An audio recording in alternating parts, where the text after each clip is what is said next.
ಎಲ್ರಿಗೂ ನಮಸ್ಕಾರ. ಪುಷ್ಪ ಶೆಟ್ಟಿಸ್ ಕುಕಿಂಗ್ ಡೈರಿಗೆ ಸ್ವಾಗತ. ನಾನಿವತ್ತು ಸಿಂಪಲ್ ಆಗಿ ಒಂದು ಹೆಸರು ಬೇಳೆಯಿಂದ ಒಂದು ಸಾರನ್ನು ಮಾಡ್ತಾ ಇದ್ದೀನಿ. ಈ ತೊಗರಿಬೇಳೆ ಅಲರ್ಜಿ ಇರೋರಿಗೆಲ್ಲ ಈ ಥರ ಹೆಸರು ಬೇಳೆಯಲ್ಲಿ ಸಾರನ್ನು ಮಾಡ್ಕೋಬೋದು.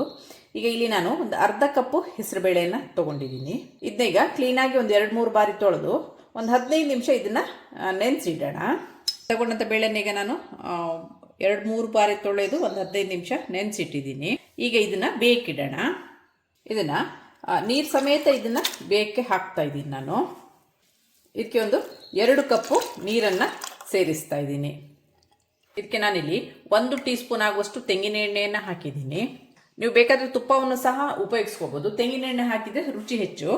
ಒಂದು 1/4 ಟೀ ಸ್ಪೂನ್ ಆಗುವಷ್ಟು ಹಳದಿನ ಹಾಕ್ತಾ ಇದ್ದೀನಿ.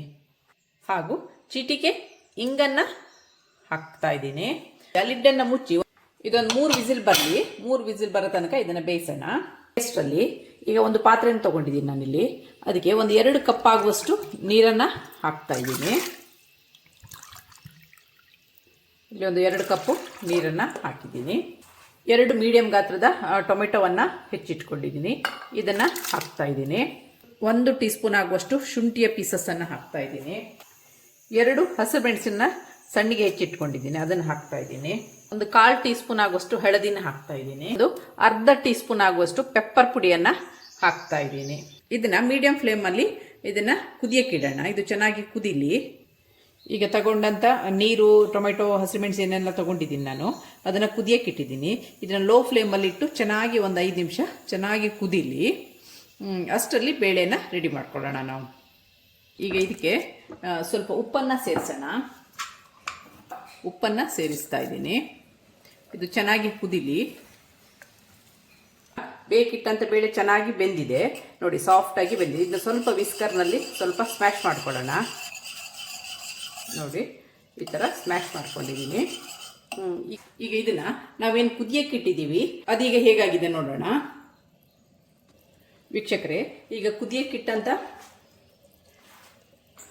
ಟೊಮೆಟೊ, ಹಸಿಮೆಣಸು ಎಲ್ಲ ಚೆನ್ನಾಗಿ ಕುದ್ದಿದೆ. ಈಗ ಈ ಸ್ಮ್ಯಾಶ್ ಮಾಡಿದಂಥ ಬೇಳೆಯನ್ನು ಇದಕ್ಕೆ ಹಾಕ್ತಾ ಇದ್ದೀನಿ.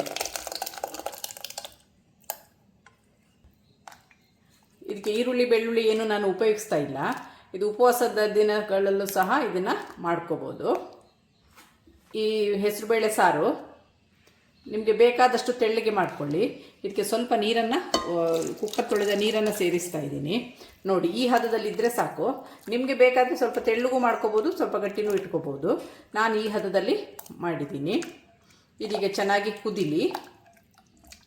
ಈಗ ಇದಕ್ಕೆ ಒಂದು ಅರ್ಧ ಟೀ ಸ್ಪೂನ್ ಆಗೋಷ್ಟು ಬೆಲ್ಲವನ್ನು ಹಾಕೋಣ. ಇದು ಆಪ್ಷನಲ್ಲು, ಬೇಕಾದರೆ ಸ್ಕಿಪ್ ಮಾಡ್ಬೋದು, ಹಾಕಬೇಕಂತೇನಿಲ್ಲ.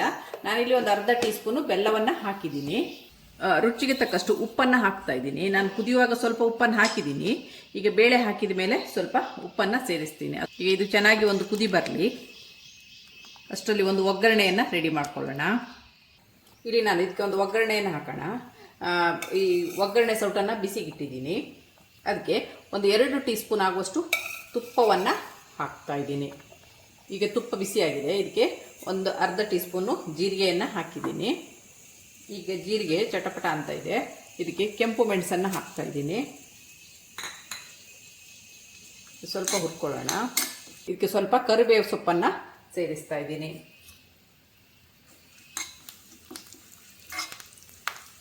ಇದು ಚೆನ್ನಾಗಿ ಹುರಿಲಿ. ಈಗ ಸಾರಿಲಿ ಕುದೀತಾ ಇದೆ. ಈ ಒಗ್ಗರಣೆಯನ್ನು ಇದಕ್ಕೆ ಸೇರಿಸ್ತಾ ಇದ್ದೀನಿ.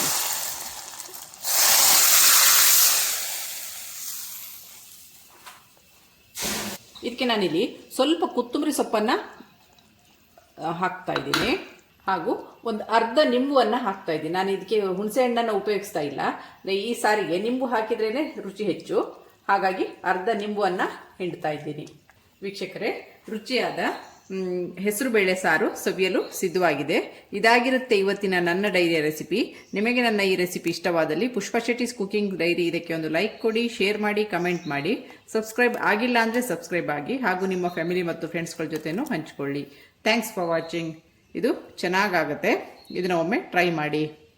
ಈಗ ಲಿಡ್ಡನ್ನು ಮುಚ್ಚಿಡೋಣ.